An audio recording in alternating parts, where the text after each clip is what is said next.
Hey folks, Dave Temple here. As you know, my podcast is all about talking to some of the best thriller writers in the world. But now, after nearly 2.5 years, I think it's time I toot my own horn. So with that, I'm offering my thriller, The Poser, for sale. This thriller stars Hollywood detective Patricia Pat Norelli, a rookie cop working the overnight beat when one of Hollywood's biggest stars is found dead in her Hollywood Hills home. The only problem, the star just won an Oscar and is found dead only hours later. Now, Pat sees this as a way to forge her own path and muscles her way into the case. Soon, she and partner Detective Stuart Brown find themselves deep inside a complex case with more questions than answers and a ghost of a killer. Now, this isn't my first self-published book, but it's the first one I'm very confident you're going to like. I'm pretty proud of it. And for the rest of this month, you can get the ebook for only $5.95 or the paperback for $13.95. Now, since I do this weekly podcast as a free service, perhaps you'd consider this a way to help out your fellow thriller author. Okay, here's the link, davidtemplebooks.com/books. Okay, there you'll see The Poser. Just click and you're on your way. Again, the link is davidtemplebooks.com/books. Otherwise, just head over to Amazon. Okay, thanks for your support. And now on with the show. Hello and welcome to the Thriller Zone. I'm your host, David Temple. Yeah, I've been doing this a while, a little over a year now. And come to find out, we are one of the faster growing podcasts in the world. So I want to say thank you for helping make that happen. With your listening, we can grow. You can always leave us reviews wherever you find your favorite podcast. And of course, on our website, thethrillerzone.com. Now on to the show. Today, a very special guest, Connor Sullivan, and his book is called Sleeping Bear. There's going to be a few of my faithful listeners who goes, oh, here he comes. He's getting ready to say one of his favorite books. What can I say? I love to read. I love finding new thriller authors, and this is one of them. And it's good on so many levels. I could count the ways, but why would I? Why not just get right into the show? Please welcome, in the green room waiting for us, Connor Sullivan is now on the Thriller Zone. All right, I think we're all good to go. I'm going to get started and give us a great big welcome to Connor Sullivan to the Thriller Zone. Awesome. Well, thank you for having me. Dude, this book right here, we're going to talk about this in depth, but when I first got this book, I'm like, what's all the orange? Is that a sunset? And then it's the mountains. Oh, did he spray that? And I was perplexed forever until we got into the story. And then I'm like, oh, very clever. Yep. I love that cover. And I also love the paperback cover, which is up here. Yeah. Awesome. Great art on both. I was so happy with both of them. So now, side note, and then we're going to get to other things. Who does the design? Because it's just solid. Of course, I'm blanking on his name right now, but he is a wizard at Simon & Schuster, Atria Books, Emily Bestler Books. Like, I'm not kidding. He will go and design one of these in an hour and have it back and say, "Do you like that?" It's incredible. Wow. I think his name might be in the acknowledgments of Sleeping Bear, I think. Well, I can say this, that, what you just described does not happen very often. Of course, I'm a self-pub guy. I'm not in your league, dude. But the going back and forth with designers can be a laborious and time-consuming. All right. Well, I don't want to take away from that because, wait a minute, there's 1,700 pages of acknowledgments. I know. Well, it was my debut. I had a lot of people to thank, and a lot of people helped me on the way. So, dude, please do not hesitate. Do not be embarrassed about that, because I know what that's like, or I can imagine what it's like with a debut. Yeah. And as debuts go, it's pretty stunning. All right, we're going to be chatting Sleeping Bear, but first I want to get caught up. What have you been doing since we bumped into each other at Thriller Fest? That must have been July-ish? Yeah, I think it was June, early June. Yeah, started with the J. So over the summer, I wrote the outline to my third book, and then I have been in the last couple of weeks been writing the first couple chapters of that. So I just kind of just sat down to do that, and then I've been doing all of the last minute edits, copy edits, proofing for Wolf Trap, my second book. So that's basically done. I thought I was going to get the ARCs this morning so I could show you. But with my luck, it'll probably show up in about an hour after we get off. So. Connor, you can always dial me back with a selfie or something. Go, Dave, look, it showed up. Yeah. Well, we'll talk about Wolf Trap 2 and maybe even peek into number 3 in a second. But I follow you on Instagram and Twitter, and I think now you live in Montana, correct? I do. Yep. But you have not always lived in Montana. So I grew up in Montana. I was born in San Diego, and then I lived there for about a year, and then we moved back east for a couple years. And I think I was around 6 when we moved to Montana. So I've been here for 25 years. In the Bozeman, Gallatin Valley, Big Sky area. Oh my God. Okay.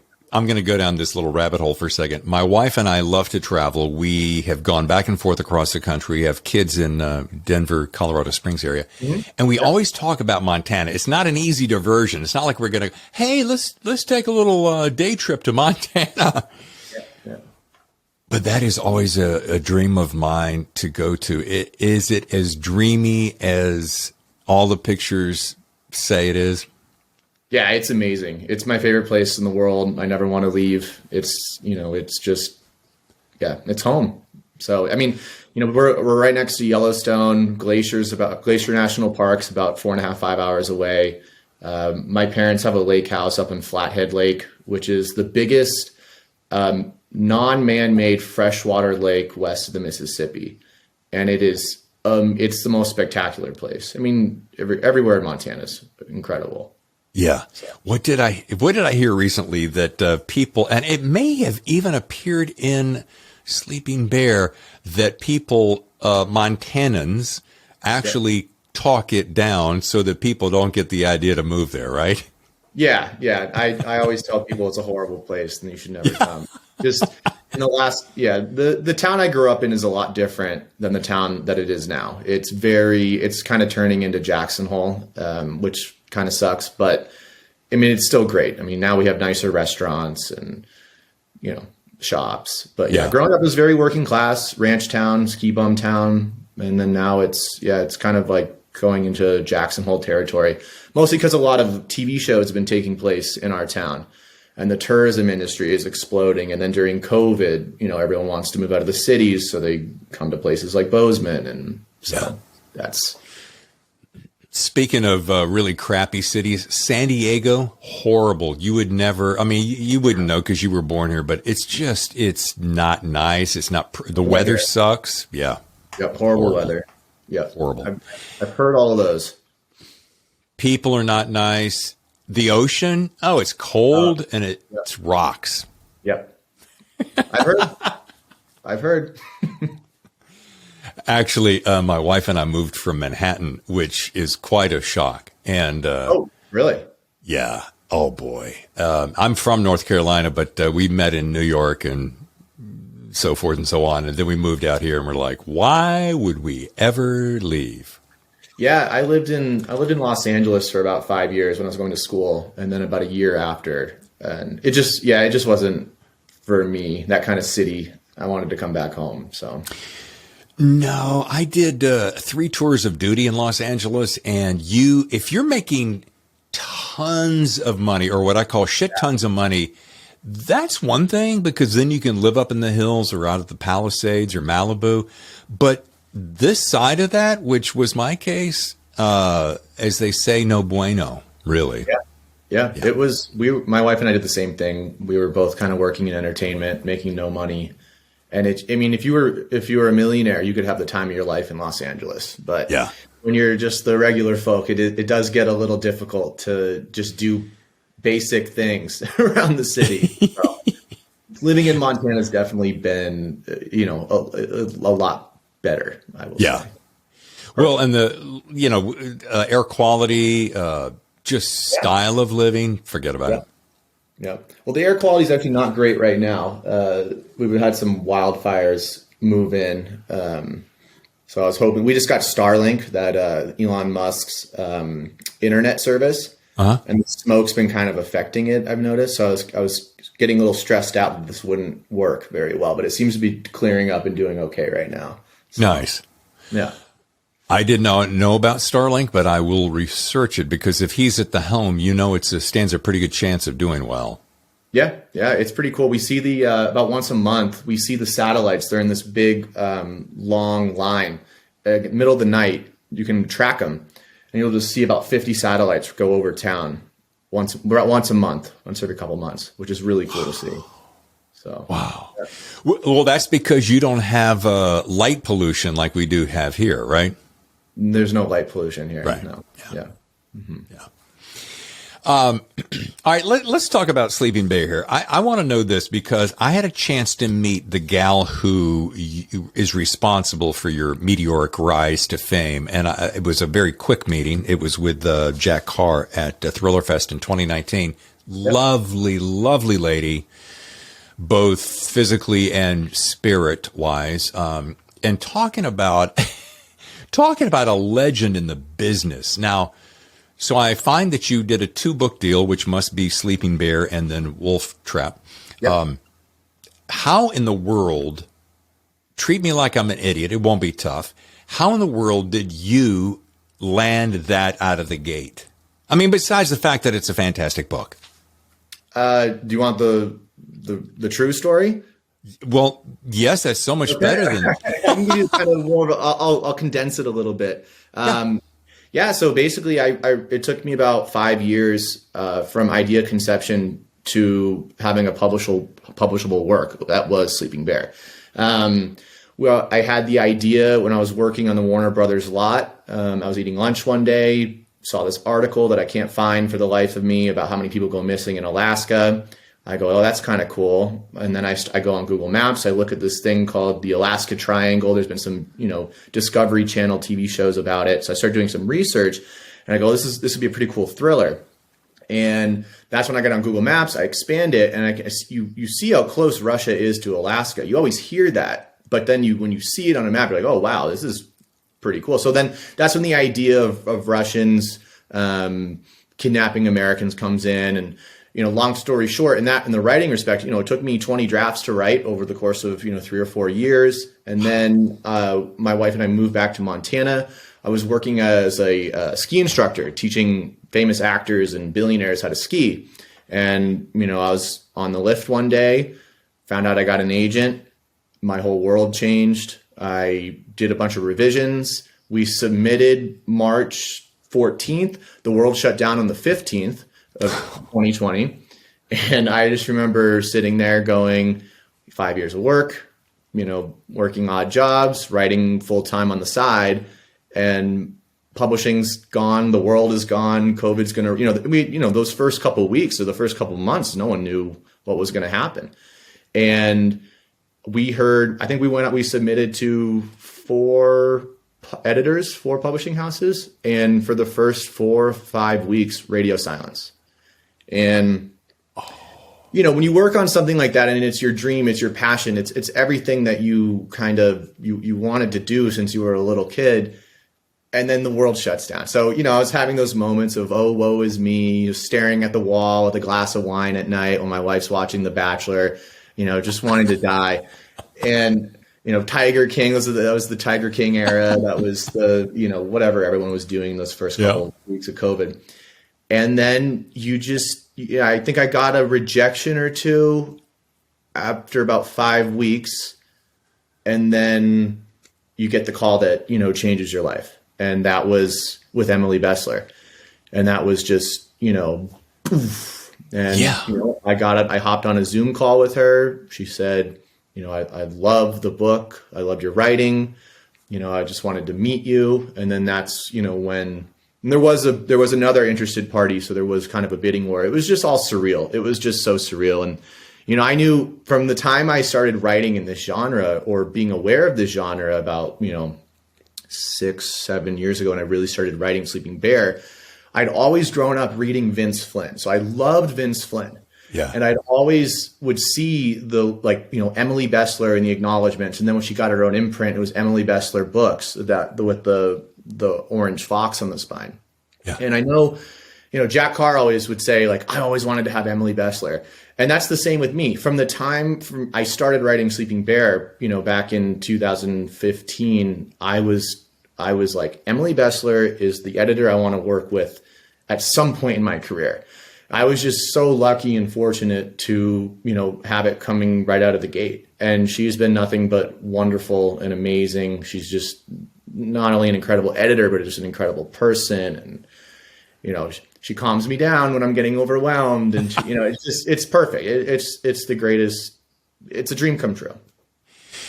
That is a fabulous story. Thank you for sharing that, Connor. And what's interesting to me is that, sitting on this side of the fence, daydreaming of your side of the fence, we think that the publishers, you hand it off and then everything gets carried away and you get very little, if any, interaction with them. But the fact that she, for lack of a better term, kind of holds your hands periodically is comforting and really cool.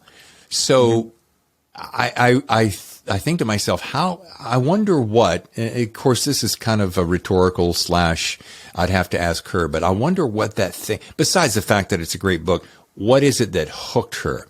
Because there's a lot of guys writing a similar kind of style, but yours does, there's something about it. I mean, I could not put it down, and that sounds like a cliche, but it's the best compliment I can give you. When you find yourself, and I start reading somewhere between 4:30 and 5 o'clock in the morning. So when you get up at 4:30, habit from the old radio days, that when you're looking forward to picking that book up with your first cup of coffee, that it's a match made in heaven. So it's a long way of saying you're living the dream and to have that dream. But here's the point I really want to make as I ramble. You placed, and I'm big on intention, not to be over woo-woo, but if you place an intention in your mind and that comes from your heart and that energy connects, I firmly believe that you somehow, somewhere create a lot of that reality. Does that make sense? Oh, 100%. I mean, I used to literally like visualize, especially in the beginning when I was just working in my office, in nights or in the mornings. And I would spend years writing every day with nothing to show after a year, really. It was just, at first it was just ramblings. And then I would, try to write a screenplay, and then I would start a novel, stop a novel or short story, and then Sleeping Bear. And I remember I would come home for Thanksgiving every year, and I would just, I'd be like, I have nothing to show like on paper really for years. Yeah. And then in about year 4, it was like, oh, here we go. Wrote a draft. There's a draft. It's a really bad draft, but there's a draft. I'm finding my voice. But I always knew that if I put in the work and kind of, I don't want to say that I was unrealistically optimistic, because a lot of days I am very pessimistic, but I think deep down I knew at a certain level that I could do it. And it just required an obscene amount of work. And that's what I think a lot of people don't understand who aren't necessarily writers, is that it takes thousands and thousands and thousands and thousands of hours to get to a level where you can say, here is this finished product or whatever. So I did have that kind of that vision of what I wanted to do in my career, but I knew it took that really hard work and just keeping yourself positive throughout years of just nothing. So, that's so encouraging, but you said something that I related to instantly, and I'm in the middle of this right now. I have a really solid idea for a book. I practiced for 10 years. So I've published 9 books, self-published 9 myself.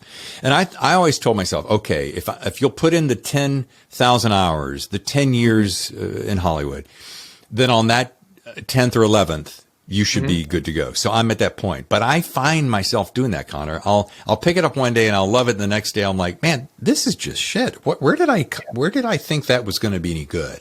Yeah. And then you step away and you tickle your brain another way. And then you come back and you go, okay, well, it's not so bad there. Let's just move it around. So I think what you're saying, and I really want the listeners to take away this thing, that the patience that it requires on the artist is tenfold, right? Correct. And a lot of people think that the patience is that process of the craft, and it is. It takes years to get to a point in your craft level skill before you can really start playing the game. I do see a lot of authors, though, they will do that 10 years and then they will have a manuscript, but it's not, let's just say hypothetically, it is good enough to get an agent, it is good enough to be published. A lot of them will immediately go, well, then I queried for 6 weeks and I didn't get any bites. It's like, no, you need to be as patient on that as you were on the craft of the writing. And the best advice I give people is like, you need to be querying for years, if that's what it takes. And then during that time, you are still writing. You're still writing something else. You have to, it's a skill, it's a craft, it's all these things. So you need to be working while you're, trying to essentially win the lottery to get published. Do you think that while you were sitting there on the campus of Warner Brothers, I'm very familiar with, reading screenplays as an intern, do you think a lot of that insight and accessibility and exposure helped craft your ability to write, especially dialogue? Yes. Oh, 100%. And I was saying this, I was on a panel at Thriller Fest, and someone asked me something about, do you think writing or reading scripts helped you be a novelist? And I said it not only helped, but it sped it up. So what I explained is that you can read a script in about an hour and a half. Yeah. It can take 6 to 10 hours to read a novel, right? Yeah. So when I would for 2 years, I would go into work and I would read between 2 to 3 scripts a day, right? And I did that for 2 years. So I learned story structure, I learned dialogue, I learned how to set up a scene, I learned all these little things because a script is essentially a microcosm of a novel, right? It's right. The bare bones skeleton of the story.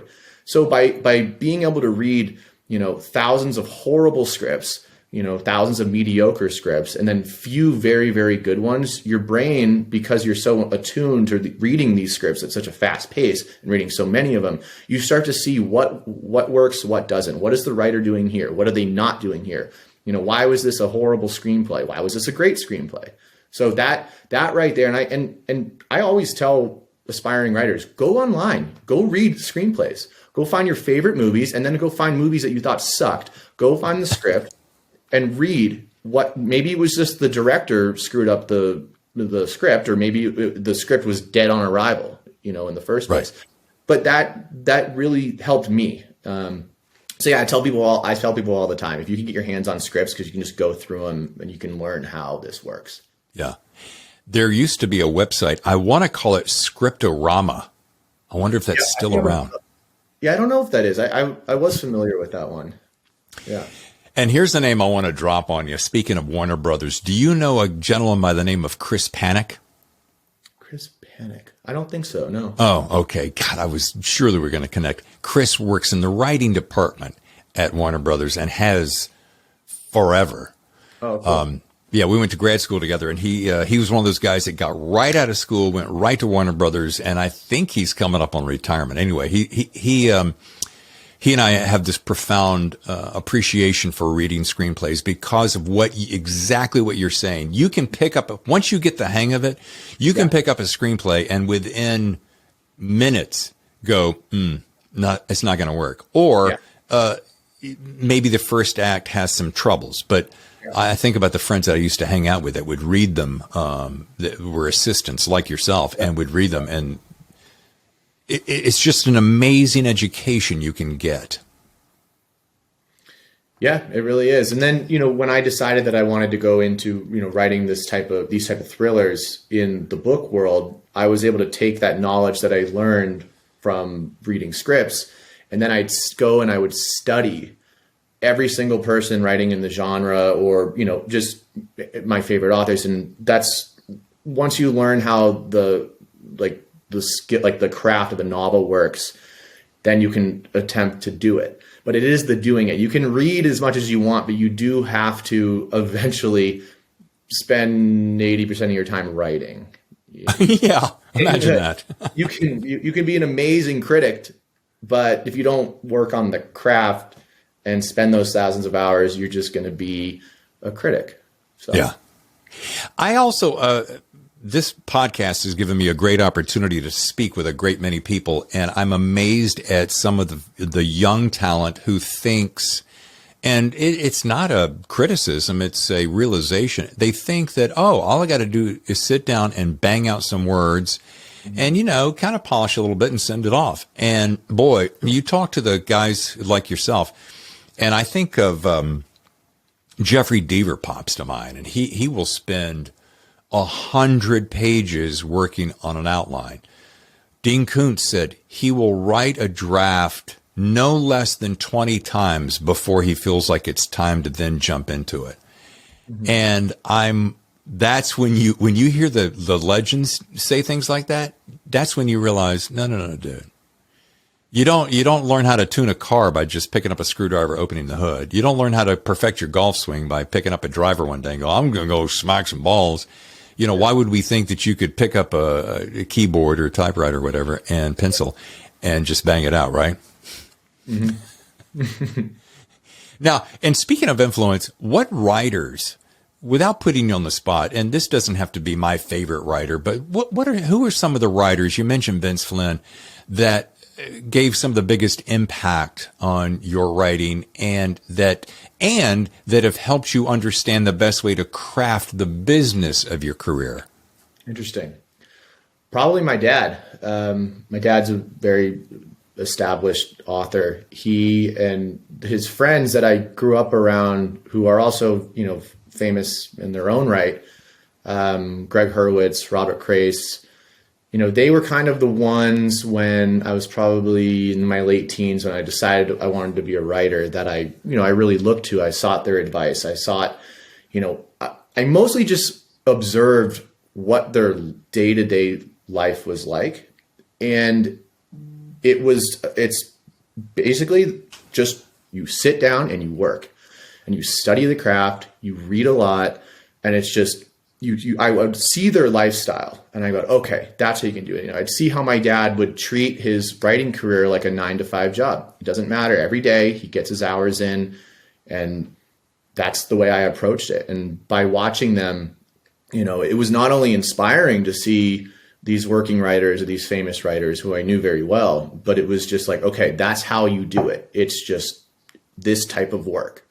And that's what, and it was hard to get to that level, because when you're starting to write, it's hard. Like when you're just beginning, sitting down to write for 15 minutes can be kind of like pulling a tooth, right? But then you get used to that 15 minutes, and then you get used to an hour, and then you get used to 2, 3, 4, 5, or whatever. And then that's, you build that habit, and that's mostly what they taught me. And then of course, as I got more and more, as Sleeping Bear, the drafts were getting to a point where, okay, now we're ready. That's when they would teach me kind of about, all right, well, here's the business.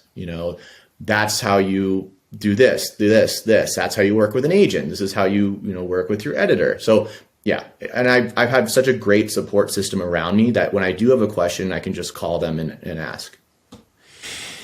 Let me see if I get this title correct. Is it Under the Scarlet Sky that your dad wrote?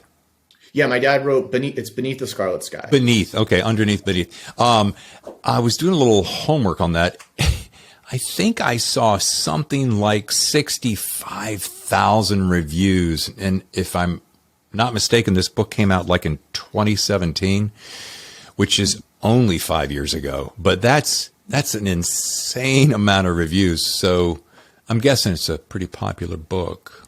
Yeah, it sold millions of copies. I think it's the most. I think it's the most sold book, Amazon book ever. So yeah, it was a smash success. It took him 11 years to write it. It's an incredible story, based on a true story. And then his latest one, The Last Green Valley, came out, I want to say it was last year. And then he just finished his third one. This is when he started writing historical fiction. His third one, which I just read the latest draft to, and it's, in my opinion, it's the best one. Wow. Even better than Sky. Yeah, I would say so. Wow.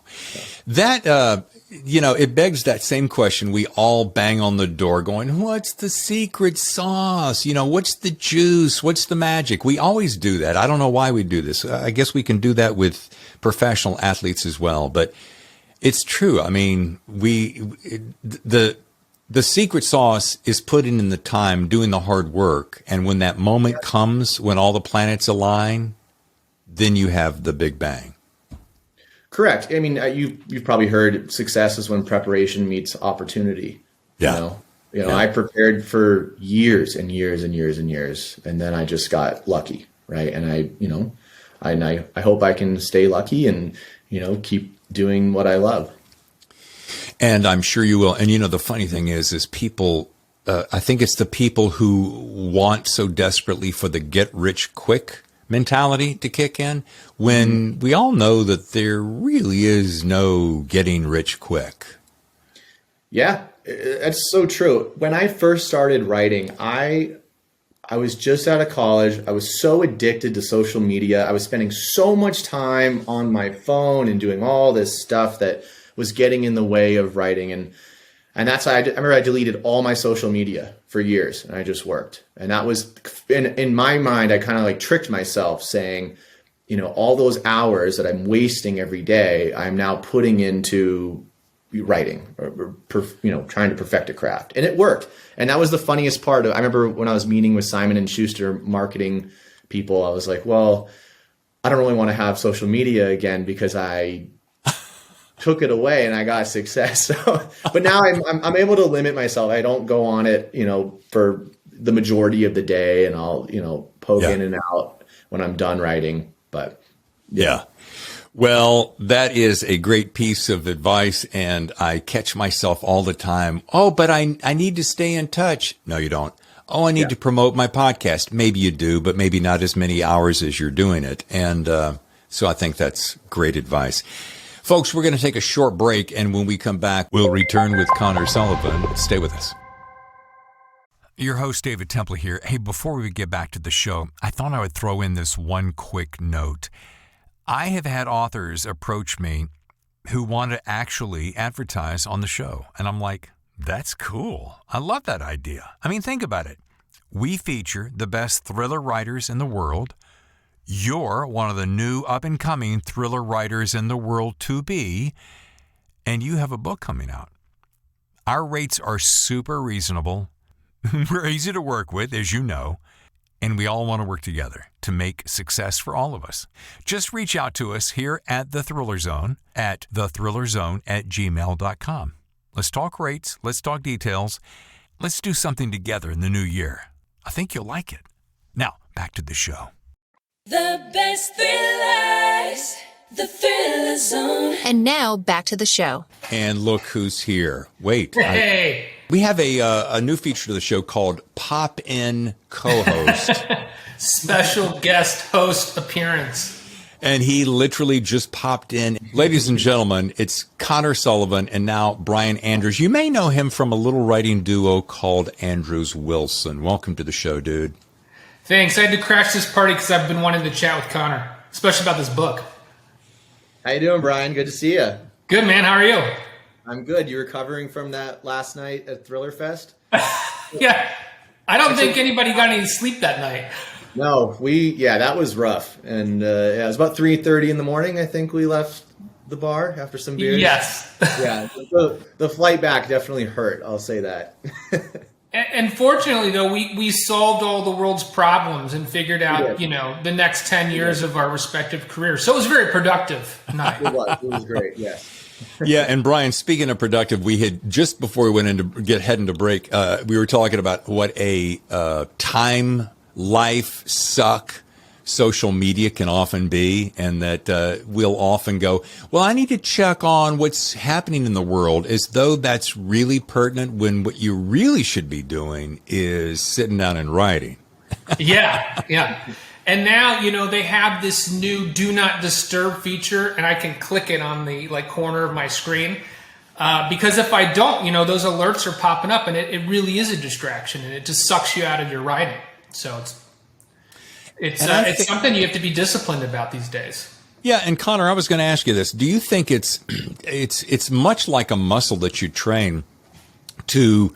I think sometimes we take those planned diversions so that we can distract ourselves, because what we really don't want to do is we don't really want to be writing right now. We either had a brain lapse or a brain fart, and we're just like, well, let me just go over here.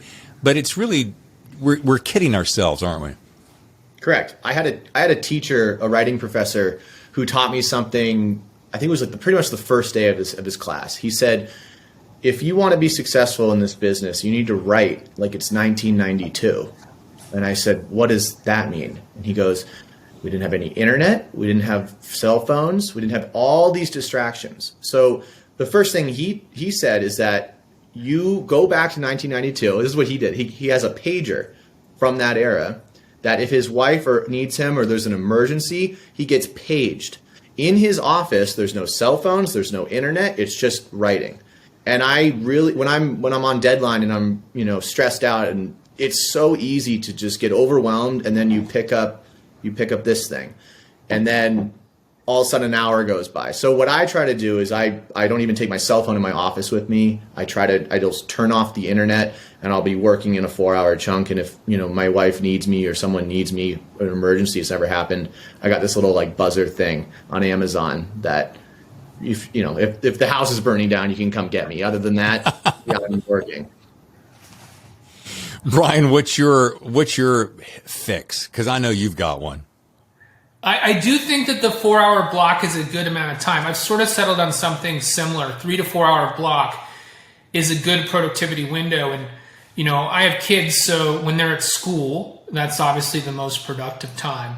And I used to be a guy who would write at night. So night, when I was younger, that was my productive time. Now, I don't think that prose is tends to be. It's a little more creative, but it's a little less structured. So now I feel like my best writing time is after I've gotten up, had breakfast, morning, right? Between morning and lunch, that's my most productive time. So I try to block that out and not do business stuff. Yeah. I've also found that if I stay away from anything that engages what I call the monkey mind, whether it's social media, I need to see that, or I need to follow that, or I need to check on that, or, I need to check the headlines. No, you don't. Everything's going to be fine. Nothing's going anywhere. I think it's a little game we play with ourselves. And if you just say, shut it down, you're much better off. I agree. All right. Brian, just to catch you up, we basically talked about this fantastic book, Sleeping Bears, excellent.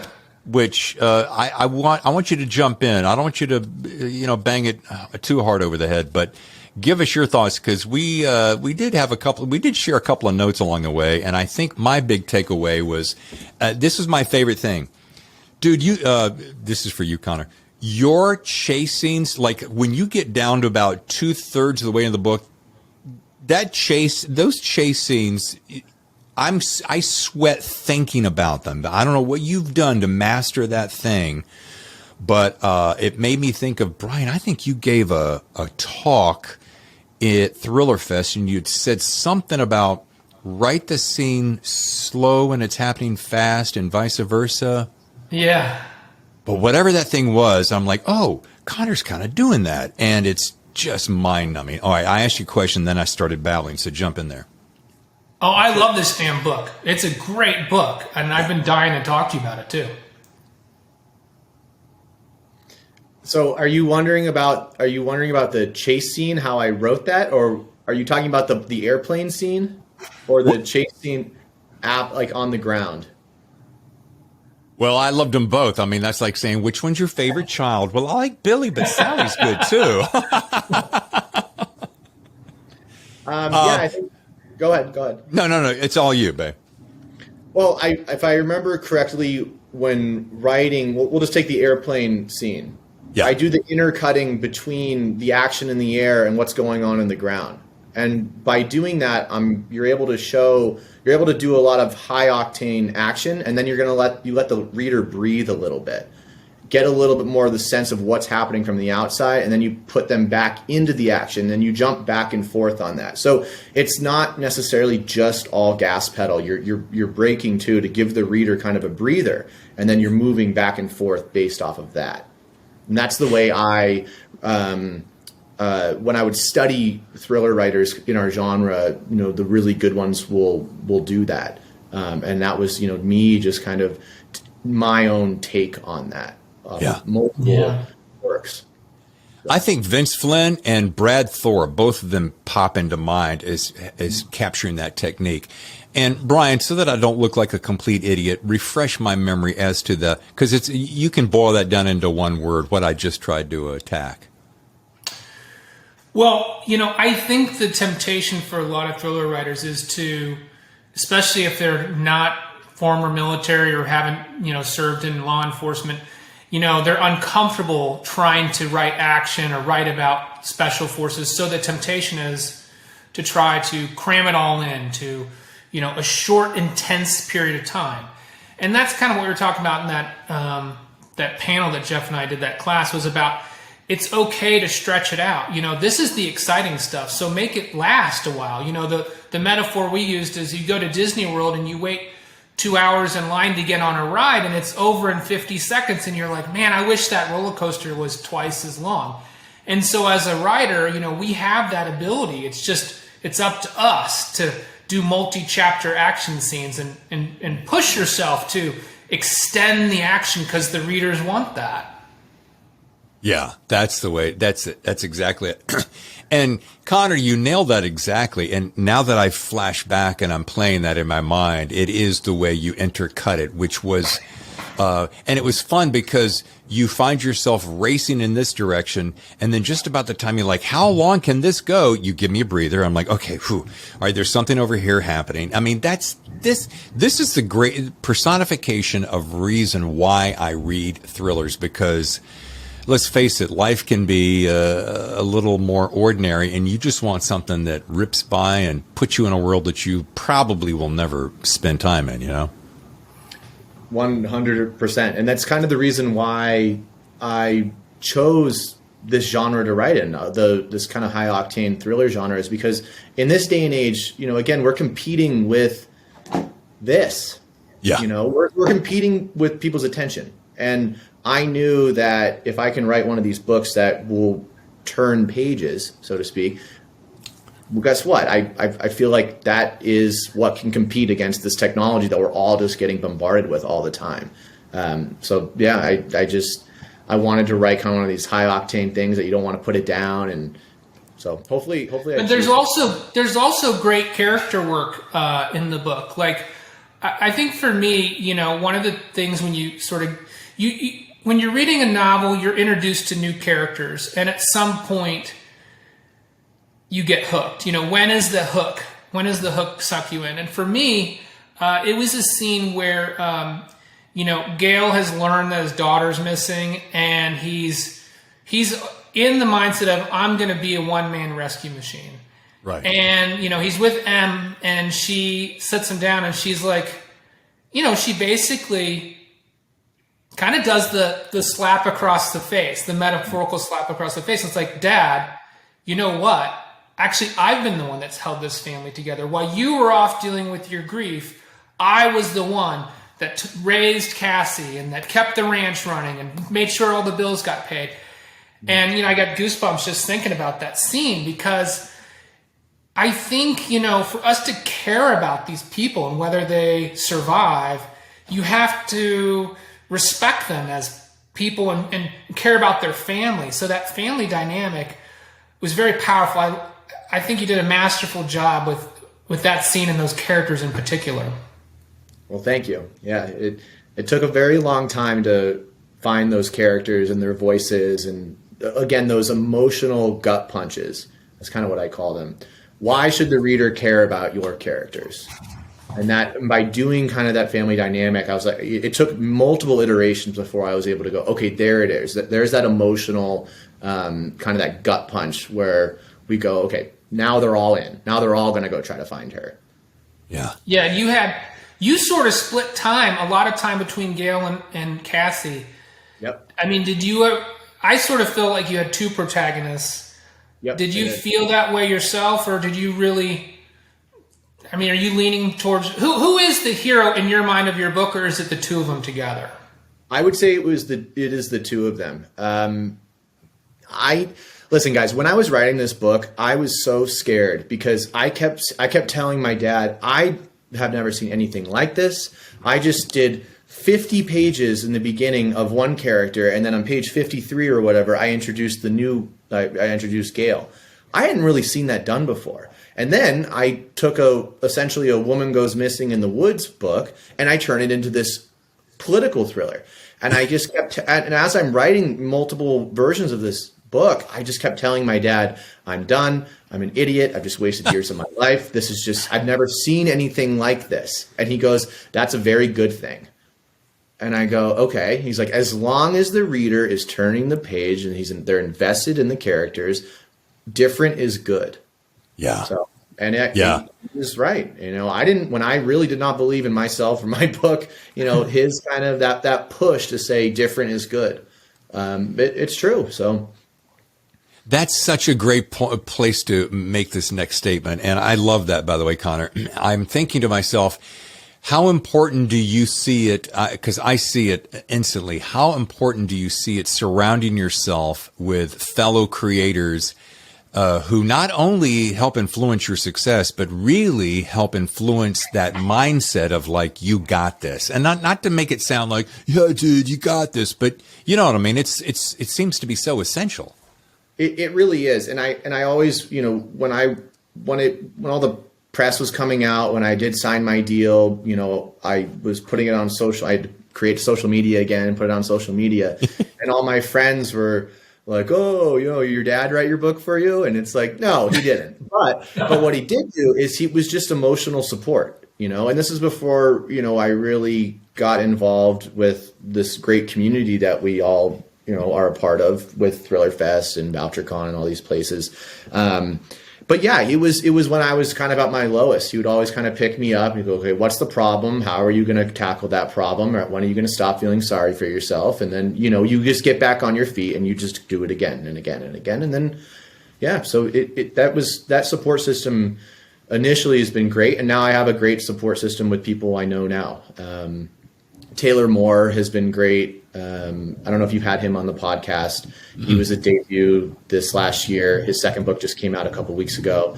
And then David McCluskey. He's just so David McCluskey's just a solid dude, man. He's just, you meet him and you're like, you instantly love him. And then you read his book and you're like, okay, there's no way that's a debut. And it's forget about it. You just like him because he's as tall as you. Yeah. Yeah, he's about a foot taller than me, has great hair. Yeah. Yeah. And the dude can party nonstop too. Yeah, I just want to go on record. He's just such a talent. I don't think he understands what a talent he is. I try to make sure he never understands that. We'll bleep. Yeah. I got a question for Connor. Okay, this is something that's interesting for me as a fellow author. When in the process did you decide on the title? Before you started or as the book was being written? I submitted it to my agent without a title, or it might have had a title. I think I called it like Sharashka or something. And I couldn't think of a title for it. Because again, it was so different. I had no idea where I could categorize this in the canon of thriller literature. So I couldn't think of it. And it was actually my agents who came up with Sleeping Bear. And then again, I had another title for Wolf Trap, and then the publishing house created Wolf Trap. Mm-hmm. So I'm 0 for 2 on me picking my No, that's okay, because I feel like title selection is very tricky. And sometimes it takes a certain type of mind to capture the zeitgeist of the book. And it's interesting because, I think Jeff and I are 15 novels in now, and it's been different for every book. Sometimes we'll start with a title in mind, and that's been the title that carries us through because we had a feel for what the book was. Other books we've turned in, like you did, we've turned them in, and the editor or publisher says, this doesn't feel right. Why don't we look at this? And when that right title hits, you know it. You just feel it. Everybody's on board with it the instant it's proposed. But when it's a wrong title, a lot of times people can say, well, it doesn't feel right, but they can't give you a better choice. Correct. Yeah. Correct. And it's funny as I look at it now, when I very first picked it up, I'm like, oh, that's clever. I actually wrote a short story that I turned into a short film called Poke the Sleeping Bear. So I had a certain affinity for it instantly. But then when you get through the book, you're like, well, it can't be any other title in the entire world but Sleeping Bear. Mm-hmm. Because of its metaphor as well as its catchiness. And another thing I wanted to say, because of the volume of books I read, I wanted to give you this compliment, Connor, is that there is not, and Brian, you'll probably echo this, not an ounce of fat on this puppy. And you think, well, yeah, there's bound to be a little bit of fat. I'm like, no. And I'm looking at just knocking on 400 pages. There's not an ounce of fat on it. Well, you can credit my agents and my wonderful editor to that, because when I submitted to my agents, I think Sleeping Bear was almost 140,000 words, and then we got it down to 116, and that took about 4 months of work. And my agents had this amazing initial way of editing. So I submit it to them. They go, "It's great. We need to cut it down." And I go, like, content-wise? And they're like, "No, I think all the content's fine. We just need to go." They gave me this exercise. They say, every single page, you cut one sentence. And I said, what? They go, cut one sentence per page. So I spent about 3 weeks. Every day, I cut one sentence per page. I cut over 12,000 words that way. Wow. And then I submitted it again. And I gave it to them again, and it was like, it was probably like high 120s at that point. And they said, you need to do that again. And they said, this time you need to cut a sentence worth of words per page. Not necessarily eat a sentence, but if you can cut, 5 to 10 words per page, watch what happens. And I said, that's impossible. And then I did it. And I got down to 116, and they said, could you do it again? And I said, no, I'm done. And this was the same. I did the same thing with Wolf Trap. Wolf Trap was very bloated when I gave it to Emily, and it was a big book. And I did the same thing, and I cut about 20,000 words that way. And it's still a huge book. But I did the same thing, and that's gonna always be part of my process, because it works. And I was surprised it worked, to tell you the truth. I love that exercise. Mm-hmm. Wow. And you got to understand that when I gave my agents this 140 word manuscript, I thought it was tight. I had revised it hundreds of times. I thought I could not take anything out of it. And I ended up just completely, I took 60 pages out at the end of the day there, after I thought it was perfect. So to people listening to this, when you think that your manuscript cannot be touched, it's just print it out, get a red pen, and just go to town on it.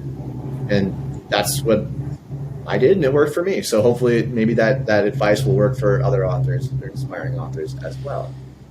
Man, you're giving me another thought, and we touched on this when we started the show, is that just when you think, oh, no, it's perfect where it is, there's always room for carving off some of the fat. So such a great takeaway from the show.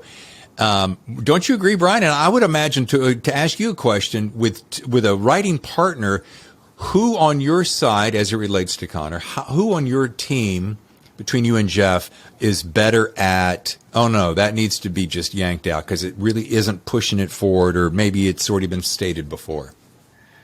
I think the difference between us, between co-authoring and having a successful co-authoring partnership versus writing by yourself, is from the very beginning we said, well, everything has to be free game to be edited by the other person. And what that does is it liberates you from guarding your prose, right? So I think the natural inclination for every writer is, once you've written something, you think that, well, I wrote it, so it's good. I wrote it the first time, so it needs to be there. I put it there because I wanted to say it. And I think as you mature and you write more books, you start to realize, well, just because you wrote something on Tuesday doesn't mean it's a good idea on Friday, or doesn't mean that you can't, like Connor said, say it in a more succinct or better way. It's funny because, like, David, like with the career authors post that you so generously prepared for us, tips on podcasting, by the way. So if you're listening, check out David's post on tips on podcasting. But we post on Facebook and on Twitter. And it's funny, Twitter has the character limit. So if I go to post the post on Facebook and I say what I want it to be about, if I copy and paste it onto Twitter, it's always too long. So then I'll go back and I'll say, okay, how can I say the same thing just as well in fewer characters? And it never fails. After I fit it onto Twitter, I'm like, oh, this is better. So then I go back and I change the Facebook post to match the Twitter one. But I think the point is, like, a lot of times when we're trying to get an idea out of our head, we say it with a lot of words because we're trying to formulate the idea into words as we're writing it. And once it's on the page, you can look at it, you can say, okay, I understand what I was trying to say. Now I'm going to say it cleaner, and I'm going to say it in a way that when I read it out loud, it sounds better. A lot of authors don't ever read their books out loud. And so you don't realize how verbose it is until you try to say it. You're like, oh, nobody would say that. They'd just say this. And now you've cut out, 15 words out of dialogue. Yep. And I do that too. I do everything out loud after when I'm kind of getting closer to the end in terms of drafts and it's more of a complete product, I will read my book out loud twice. And then I will put it in, I write in Scrivener, but then I'll put it into Microsoft Word and I will put it to the read over voice. So Microsoft Word will read the book to me, and I'll go through and I'll change the accent. So it'll be, an Irish woman reading it back to me. And you will be so surprised how many things you catch doing that. Sentences that are clunky, dialogue that is clunky, or I can just cut all that because I just heard someone else say it differently than my internal voice saying it. Yeah. And I will tell your listeners that is a very double-edged sword because I spent hundreds of hours procrastinating and listening to my great words while I was writing Wolf Trap and not writing. So you gotta, it is a great tool to have, but I would say use it kind of sparingly and more at the end. Yeah. I don't want to forget this. There is, I'm a fan of people who snag blurbs from other authors who I respect, and you have a bevy of them. I mean, you got Tess Gerritsen, Robert Degani, Greg Hurwitz, Chris Haughey, Robert Crace, but the one that grabbed my attention, and I wanted to know how you got this, as though there's a secret formula again, is how did you get James Patterson? Did he just happen to pick it up and read it? I mean, because that's such a, not that he's the end all, but that's a pretty big stamp of approval on the top when he says one of the very best thrillers you'll read this year. I mean, bam. Yeah, so the story behind that is my dad is a co-author with Patterson. They've been friends for, 12 years. And Jim knew I was writing a book. And he was kind of one of the early guys who said, maybe you shouldn't go into Hollywood and you should get into the world of publishing because people are a lot nicer and it's not so cutthroat. And he's told me the most hilarious stories over the years about this. But yes, that's what I did. I really took that to heart. So when the book was ready, Emily bought it. I got it at ARC. I think it was Christmas 2019. I just had this inkling. I went, it's the holidays. Maybe he's not working as much. Maybe he's reading. So I just sent him the book, and I wrote him a nice handwritten note saying, "Hi, Mr. Patterson. It's Connor. I wrote a book. Emily Bessler's my editor. If you have the time, I would love for you to read it." I didn't even ask for a blurb. I never thought this was going to happen. And then I think, it was like maybe 10 days later, I get this email from this weird account, and it was his assistant, and he does everything through it. She types it. I don't even know if he knows how to type. He writes everything longhand. And he was just like, "I picked up your book on Christmas Day and I read it the whole day." And he just wrote me this amazing, very nice email saying, "It's very rare that I read a debut like this and it knocks my socks off. Congratulations, keep up the hard work." And then he gave me some more advice about stuff. And then and then he goes, "P.S. thousands of readers are going to hate you for killing the dog." And then he gave me a very nice blurb at the end. So I wrote him again. I thanked him, and he just said, it's so, this business is so cutthroat. It's so hard. I will do. He does a lot for debut authors. So I thanked him profusely for that. Yeah.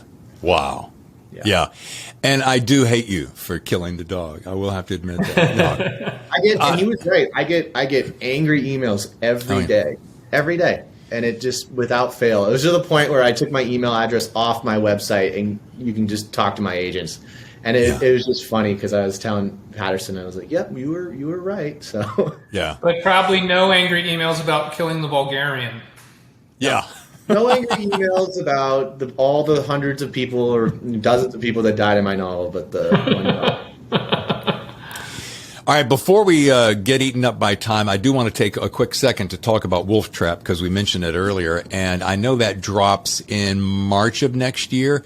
Is it safe to say, or should I assume or not, that it's a sequel or another standalone? So this is another standalone that I hope I can do a sequel to, and hopefully turn into a series. That's all up in the air. But Wolf Trap is a book that I've wanted to write for, 10 years. I've had this character in my head since I was probably 19 years old. And, back then he was a Navy SEAL who was, SEAL Team 6 commander. He's basically based off one of my best friends. And it was around that time that I would go back and I was reading the beginnings of Brad Thor and Scott Harbath. And I was like, wait a minute. He is a Navy SEAL. I basically subconsciously created the same character that has been done so many times that I went in kind of a different direction and picked this other unit that I also know a bunch of individuals in, and I wrote the book that I always wanted to write. It's very international thriller, more Vince Flynn-esque than, let's say, Sleeping Bear. Gotcha. And a good target to aim for, right? I mean, come on. Mm-hmm. Yeah. Well, a quick question, because I've noticed this on your social media, and and it's perfect timing on what we just said, that I have such a special place in my heart for dogs. You have two that I've seen on social media. Big old, what is that, a Burmese? St. Bernard. St. Bernard. And what's the other speckled? He's an English setter. Okay. Gorgeous. Yeah. And the St. Bernard is a character in Wolf Trap. So she will be making her debut. Her name is Matilda. I've just lost my buddy of 13 years to cancer. And so it's been, I'll tell you, not to belabor this, but the thing that has been the hardest is the crushing silence. You never realize how much you might take their presence for granted. Then crazy. All right, before we get to rapid fire questions, I got to ask my often classic closing question that listeners have come to love, and that's this. Knowing the relatively short path that you've taken thus far, what would be a huge one, I might add? What would be the best piece of advice you would offer, Connor, to aspiring writers? Write what scares the shit out of you. I'm saying write out of your comfort zone. Write things that you think you could never do. And I do think that under that kind of that pressure cooker situation of being incredibly self-conscious, of having imposter syndrome, having not believing you're dumb, all that's like, if you write something that's so above what you think you're capable of, you will push yourself to do that. And I think it's like, you create diamonds under pressure. I'm not saying that my work are diamonds, but I do think that if you're uncomfortable a lot while you're trying to do something, you will surprise yourself at the end. If you stick with it and you put the time in and you have that kind of that grit. So yeah, it would be right what kind of scares the shit out of you, right out of your comfort zone. That is pretty dang superb. And Brian, do you have a closing question before I hit him with some of the rapid fire questions, which you know all too well about? Sure. I have one more question for you. In every book that I've written, there's been at least one chapter or scene that was emotionally difficult to write. What was that scene for you in Sleeping Bear? All right. So I wrote this chapter towards the end of the book. And it was my favorite chapter. And I would walk around patting myself on the back because I thought it was just so brilliant and so well done. About 4 or 5 months before I submitted Sleeping Bear to my agents, my dad's always been my first reader, so I gave him the book. And he read it while I was actually on my honeymoon. And he'd never read anything I've ever written, ever. And that was, for 4 or 5 years of me trying to be a writer. He never read a word. And so I gave him that, and, I was having all these dreams of every night. It was like, it sucks, kid, or it was great. And he did call me about a week into my honeymoon and said, I'm halfway done. I love it. And I'm like, whoa, okay. Finishes it a couple days later, and he goes, I finished your book. And he goes, I loved it. Congratulations. I think you're going to have some success with this. And I go, did you read that chapter? And he goes quiet, and he goes, yeah, so that's the only thing you need to cut.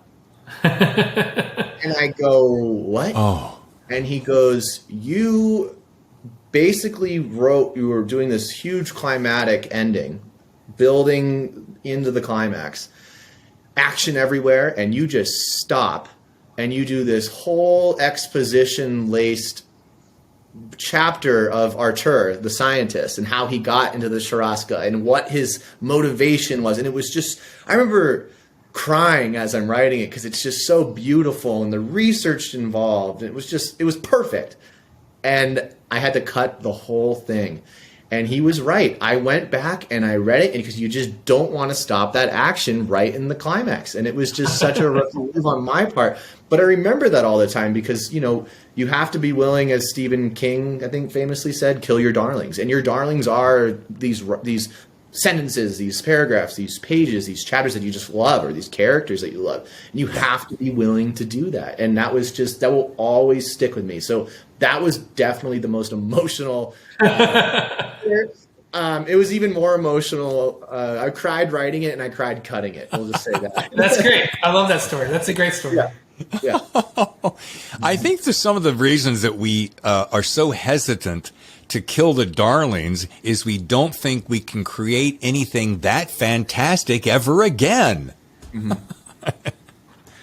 Yeah. Oh, man. All right. That was superb. All right. It is time for a little rapid fire questions. Nobody gets hurt here. All right. I can just watch. This is great for me. Great. All right. You're prepping for a solo journey to clear your head and prep for your next book. The pups are in the back and you're putting on some music for the long road trip. What artist or genre are you listening to? For a road trip? Definitely Pearl Jam. I noticed that I wrote Wolf Trap to Pearl Jam for a year. I don't know why. It was just what was it? They did was it a BBC live? it was either BBC or MTV Unplugged back in the early 90s. And it was right when they were just at their peak early on. And for some reason, I just listened to that all the time. So yeah, I'd probably say Pearl Jam. Awesome. Okay.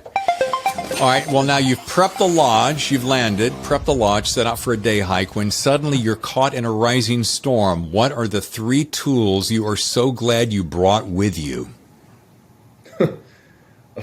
What kind of storm? Is this winter or summer? Let's go with winter. Winter? Well, I hope I have a sleeping bag, a shovel, and I probably need a lighter. Okay.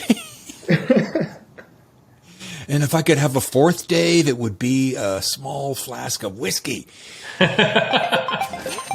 All right. In celebration of your huge success, I've asked you to join me and Brian out here in San Diego for a weekend of golf and fun. It's going to be fun and golf, probably a little bit of cocktails. Now, we need a 4th to round out the group. So who would you invite, living or dead, and why? And again, this is to be an entire weekend of fun. So there'll be lots of conversation. So think about that as you choose your 4th partner. It'd be Stephen King. 100%. I would love to pick that guy's mind. You know, I would just, 100%. Okay. Put you on the spot. He's just joined the podcast and he says, I've got time. Connor, great book, by the way. I got time for one question. What is it?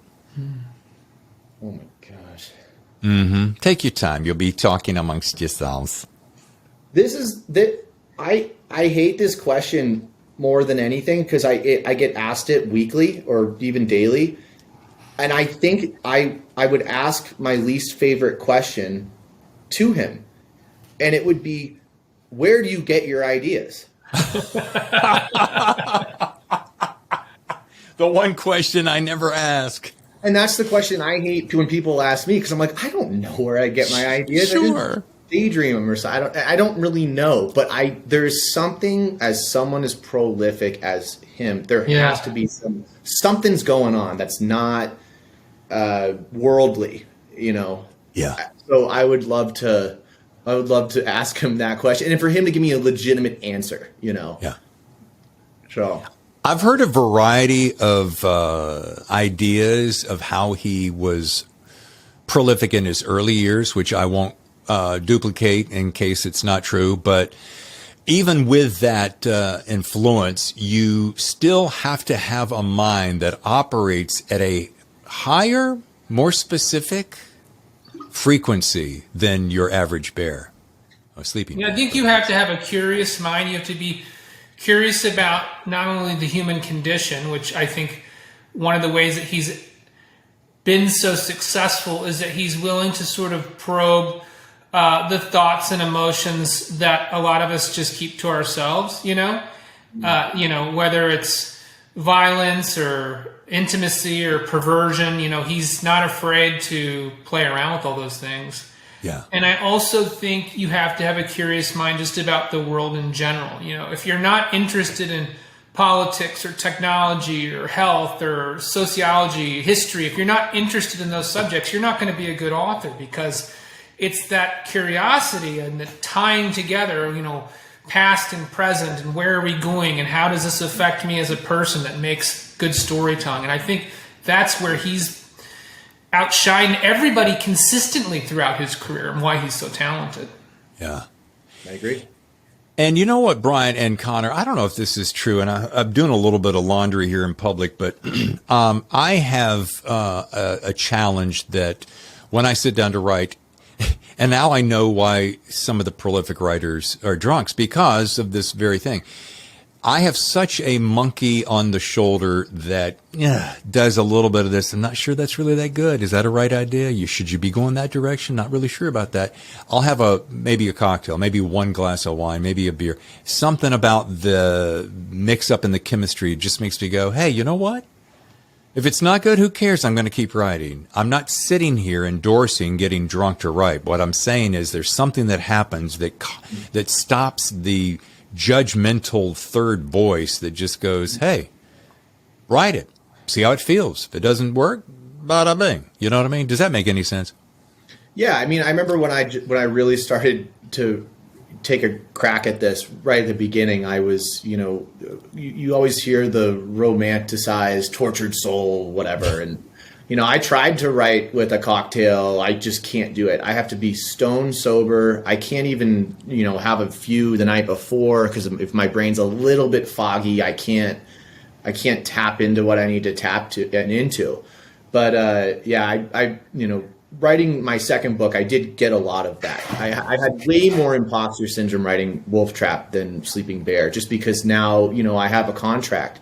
Now I'm supposed to do it again. And that's when you're like, oh man, maybe a cocktail would kind of make me feel better, but it would just never work. So I'd always have to write very conscious, heavy, we'll say. Yeah. How about you, Brian? Thoughts on that? Jeff and I have a motto in it. The motto is, we'll fix it in DE. And what we mean by that is, in developmental edit, we'll fix any of the problems. So write fearlessly, don't worry about it. You got to ignore that voice. Kick that voice out of your office, because just write the best you can for that day, and whatever comes out that day is what you produce. And then you go the next day. And then once you have the rough draft, then you can, it's like, hey, I got words on the page. Now how do I make them better? But until they're there, you don't really know how to make them better. They have to be on the page to improve them. Yeah, 100%. I have this great analogy I tell aspiring writers, that if you look at a book as, say, a full statue, what is it, the Statue of David or whatever, mm-hmm. you can spend so much time making the Statue of David's hand out of that marble the best hand ever, right? You could go back and you could rework the nails and the fingers and the veins or whatever. But if you never work on the whole thing first, a rough outline of the statue, you have to, then you can go back and work on every little detail. Yep. So I always tell aspiring writers, because this is a pitfall that I wasted years of my life doing, working on the first act of a book instead of writing the full thing through, then going back. Because you can, as soon as it's done, you can go back and you can change everything. You can make this word better, change this whole chapter, make this character do this. But you got to have you got to be working with the full statue, not just the hand.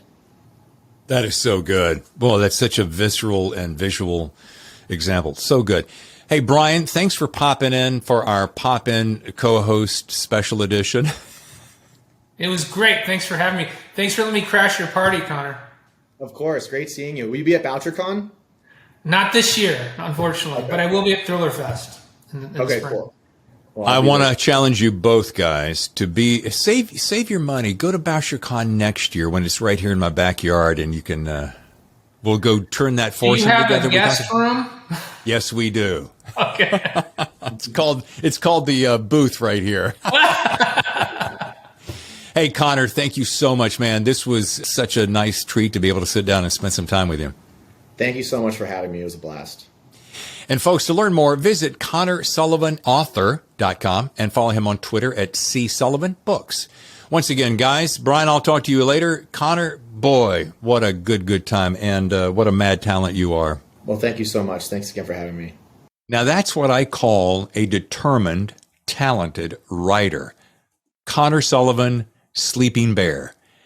I could not put this thing down. I challenge you to read it. I think you'll feel the same way. And how about the surprise pop-in co-host guest, Brian Andrews of Andrews Wilson fame? He's such a cool dude. I so like him. This thriller community is so awesome. I'm so grateful for being a part of it. So thank you once again to Connor. All right. Now, next episode, I got a copy of this arc sometime back, and I was very excited to tear into it, and I'm almost done. And this gentleman is an award winner, right, left, and center. His name is Adam Hamdy, and the book is called The Other Side of Night. I can say, without a doubt, this is unlike any book you'll ever read. It starts off one way and you think you have it figured out, and it ends up another. It's deep and complex, and you're going to love it. The Other Side of Night. Now here's an inside scoop. You're going to love this. I'm giving away 4 copies of Other Side of Night to lucky listeners. All you got to do is write me. That's it. Drop me an email, thethrillerzone@gmail.com. All right, number 1. Number 2, tell me in the subject, hey, I want that Adam Hamby book. And number 3, tell us where you're writing in from and why you'd like the book. That's it. All there is to it. Number 1, thethrillerzone@gmail.com. Number 2, make sure I know that this is the book you want. And number 3, tell me why you want it. We're going to draw names. We got 4 copies, and I'll send it to you. Bada bing, bada boom. All right, that's next week. All right, so I got to scoot out of here. I'm David Temple, your host, and I'll see you next time for another edition of The Thriller Zone.